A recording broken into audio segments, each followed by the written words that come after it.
beberapa belakang hari ini atau di awal-awal tahun 2023 ini kita menemukan beberapa temuan ya terkait tanggap darurat. Sebelum memasuki materi tanggap darurat, ini kita tampilkan dulu sebuah video.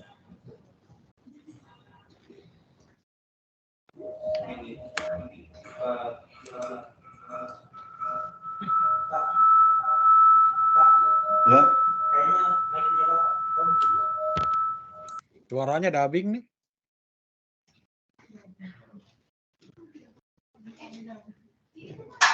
Ngelek. Gak ada suaranya nih. Mas Fahri nggak ada suaranya, Mas Fahri.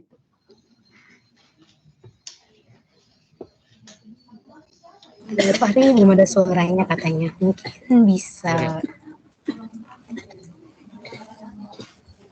Ya, mungkin karena banyak yang akses jadi internetnya agak sedikit lemot. Mungkin ditunggu ya teman-teman. Oke. Jadi terkait kebakaran yang ada di Pertamina di Jakarta Utara, tepatnya di awal bulan Maret ya, tahun 2023. Sebenarnya kita tahu keadaan darurat itu apa sih? Keadaan darurat itu adalah keadaan di mana terjadinya secara tiba-tiba atau suatu kondisi maupun kegiatan atau keadaan yang tidak normal lah. Kemudian keadaan darurat juga itu dapat mengganggu kegiatan organisasi, komunitas, itu menjadi definisi dari keadaan darurat. Nah, keadaan darurat ini perlu kita tanggulangi karena keadaan darurat itu adalah keadaan yang menyebabkan atau berimpact pada kerugian, bisa menyebabkan bencana, bahkan yang paling besarnya adalah menyebabkan korban dan kerusakan tentunya. Kemudian jenis-jenis keadaan darurat itu diklasifikasikan menjadi 3. Yang pertama adalah keadaan darurat secara natural atau alamiah, seperti banjir, gempa bumi, kekeringan, angin topan, bahkan petir juga itu termasuk keadaan darurat karena petir juga dapat mengakibatkan serangan ya untuk rumah-rumah atau gedung-gedung tinggi. Kemudian yang kedua ialah faktor operasional. Seperti tadi yang video sebelumnya, itu kebocoran bahan kimia, kebakaran, ledakan, atau gangguan operasi seperti kerusakan alat. Dan terakhir, klasifikasi yang terakhir adalah faktor sosial. Seperti ada perselisihan, sabotase, atau tawuran, itu termasuk adalah suatu keadaan darurat. Keadaan darurat sendiri dibagi menjadi 3 tingkatan. Tingkatan yang pertama itu bisa diatasi oleh tim personil. Jadi semisal ini ada kebakaran di rumah gitu ya, kita bisa menanggulangi itu, kita bisa mematikan kebakaran, misalkan gas terbakar gitu, gas di rumah kita terbakar, atau terbakarnya ada percikan api di lingkungan perkantoran. Tapi kita dapat mengatasi itu termasuk tingkat pertama. Kemudian tingkat kedua itu kita membutuhkan bantuan dari sektor pemerintahan.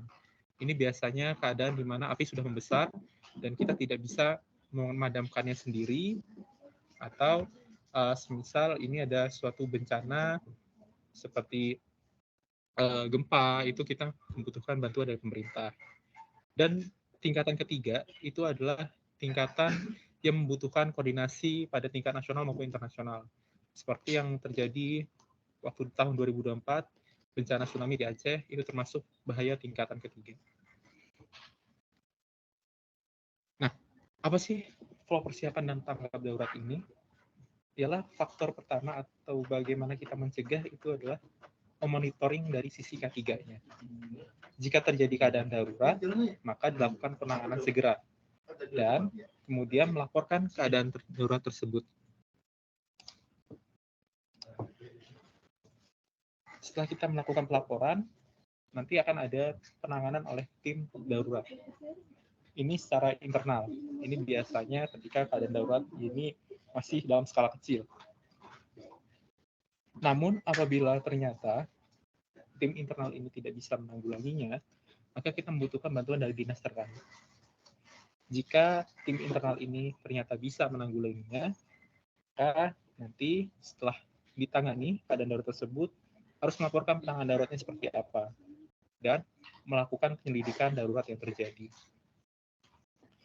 Apabila terjadi keadaan darurat, tidak terjadi, maka dilakukan seperti drill. Drill itu adalah suatu kegiatan di mana kita melatih seolah-olah kita terjadi keadaan darurat, sehingga ketika keadaan darurat itu terjadi, kita dapat persiapan atau mental kita siap gitu loh untuk menghadapi tersebut. Nah, setelah dilakukan penyelidikan, itu perlu nggak sih kita melakukan tindakan perbaikan? Jika perlu, maka akan dilakukan proses tindak lanjut atau perbaikan. Namun, jika tidak perlu, maka perlu dilatih proses pelatihan seperti emergency drill seperti itu. Nah, untuk peralatan darurat sendiri, ini kita ambil contoh yang peralatan darurat untuk perkantoran, di mana perkantoran ini kan merupakan salah satu tingkat bahaya kebakarannya cukup tinggi. Ialah yang pertama, kalau kita lihat dari peraturan pemerintah gitu ya, sistem alarm itu wajib dipasang untuk gedung perkantoran yang sudah atau memiliki tingkatan gedung di atas 4 lantai ke atas. 3 lantai ke atas, maaf. Jadi 4 lantai itu sudah harus memasang sistem alarm. Kemudian tersedianya atau adanya tangga darurat dan lampu darurat ini sebagai petunjuk teman-teman apabila terjadi keadaan darurat. Dan tentunya peralatan pemadam kebakaran. Ini walaupun terlihat sepele ya, adanya apar, kok ini apar deket-deketan gitu. Itu di peraturan pemerintah juga sudah diatur bahwa jarak apar dari satu apar ke apar lain itu adalah 15 meter.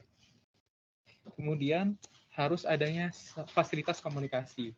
Ini penting sekali untuk mengkoordinir teman-teman atau para tamu ya yang wajib kita evakuasi gitu. Jadi tim pengamanan itu harus tersedianya fasilitas komunikasi agar terkoordinir gitu. Kemudian adanya tempat perlindungan. Ini biasanya tempat berlindung ini harus tahan dari api, kemudian harus kuat, bahannya kuat dan dapat melindungi kita lah untuk sementara waktu.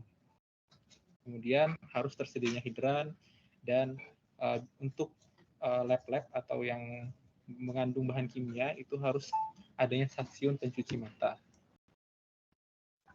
Peralatan darurat ini merupakan suatu hal yang menjadi kewajiban gitu. Walaupun harapannya tidak pernah terjadi keadaan darurat, tapi tetap kita harus mempersiapkan itu. Kenapa? Karena keadaan darurat itu yang tadi definisinya tidak terduga dan terjadinya tidak dapat diketahui. Tapi tentunya karena tidak terduga dan tidak diketahui itu kita tetap harus mempersiapkan. Nah, ketentuan dari emergency exit ini yang pertama adalah sebagai persiapan jika terjadi keadaan darurat. Yang kedua adalah setiap personil yang terlibat harus memahami lokasi dan rute emergency exit. Nah, ini menjadi poin penting kenapa kita melakukan emergency drill gitu ya. Nah, emergency drill ini menjadi poin penting untuk kesigapan teman-teman apabila keadaan darurat itu benar-benar terjadi gitu. Jadi teman-teman nggak panik lagi nih. Jadi keadaan darurat itu seharusnya kita jangan panik, kita tetap tenang, namun tetap sigap gitu. Karena kalau panik itu malah akan menimbulkan bahaya lainnya. Yang ketiga ini adalah meminimalisir 2 rute darurat yang menjadi jalan ke tempat evakuasi personel. Nah, ini minimumnya ada 2 rute agar cepat ya saat evakuasi. Kemudian yang keempat adalah rute emergency exit berada di lokasi yang permanen dan sepanjang rute tidak terdapat bahan-bahan atau peralatan yang mudah terbakar. Nah, untuk rute ini biasanya tempatnya harus benar-benar tahan api dan jalur evakuasi ini tidak boleh dilalui. Kayak mungkin teman-teman mikir kita cuma di lantai kedua, kok kita nggak boleh pakai tangga darurat gitu ya. Terus padahal kan kita naik tangga aja cepat, ngapain harus pakai lift. Jadi kalau misalkan pagi-pagi udah mepet-mepet waktunya, kita telat gara-gara liftnya masih di lantai 7, masih di lantai 6 gitu. Ini gara-gara lift ini. Kenapa pintu daruratnya nggak boleh dipakai? Nah, pintu darurat itu hanya memiliki satu jalur. Ketika pintu sudah dibuka, maka dibuka dari dalam ya, dari dalam itu tidak bisa dibuka dari luar. Jadi pintu darurat ini dikhususkan apabila terjadi keadaan darurat saja. Sehingga kalau misal pintu darurat ini dipakai untuk secara umum, maka jika terjadi keadaan darurat nanti akan menimbulkan bahaya lainnya gitu ya. Poin kelima adalah rute emergency exit menuju daerah yang lebih aman. Nah, jadi pintu darurat ini dirancang bagaimana caranya mengarah ke tempat yang lebih aman daripada lokasi yang terjadi bencana. Dan yang keenam adalah rute emergency exit harus menyediakan tanda yang dapat menyala sepanjang rute sebagai panduan bagi personel bila keadaan gelap. Nah, ini juga menjadi poin penting ya. Jadi di pintu darurat itu pasti ada lampu penerangan sehingga memudahkan teman-teman untuk diarahkan ke arah mana teman-teman harus berlari atau berlindung. Itu ketentuan emergency exit. Yang kemudian faktor-faktor kegagalan dari sistem tanggap darurat. Ialah yang pertama adalah kurangnya dukungan dari manajemen puncak. Nah, sistem darurat, sistem keadaan darurat ini memang dirancang dari kepala hingga bawahannya. Kenapa? Karena ini bukan menyangkut nyawa personal, tapi menyangkut semua orang gitu. Jadi bukan hanya manajemennya aja yang harus selamat, terus staff-staffnya enggak. Jadi sistem tanggap darurat ini memang dirancang untuk semuanya. Jadi perlu dukungan dari manajemen puncak dan tentunya perlu dukungan juga dari teman-teman. Jadi keadaan darurat itu tuh kita saling mendukung lah, saling bekerja sama jika terjadi keadaan darurat. Yang kedua adalah kurangnya keterlibatan dan dukungan pekerja ini. Jadi semisal ada latihan emergency drill lah ya. Tapi teman-teman, ini kan cuma emergency, udahlah santai aja gitu, kerja aja gitu. Jadi ketika teman-teman sudah merasa seperti itu dan apabila terjadi keadaan darurat, pasti teman-teman nanti akan panik. Itulah fungsinya kenapa dilakukannya emergency drill. Jadi untuk melatih mental kita apabila terjadi keadaan yang sesungguhnya. Jadi memang butuh dukungan dari pekerja dan dari manajemen puncak. Jadi saling-saling bekerja sama.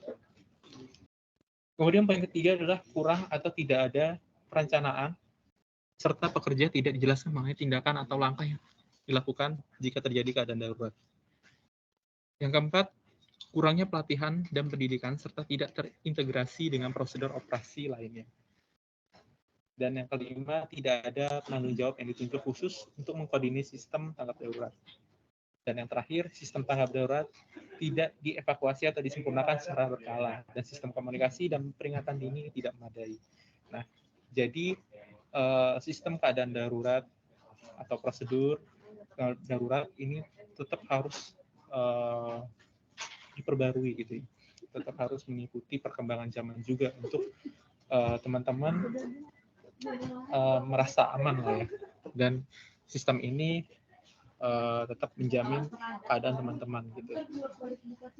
Oke, itu aja ya teman-teman terkait sistem tanggap darurat. Terima kasih buat teman-teman semua dan semoga sistem yang kita buat ini tidak pernah kita lakukan gitu ya.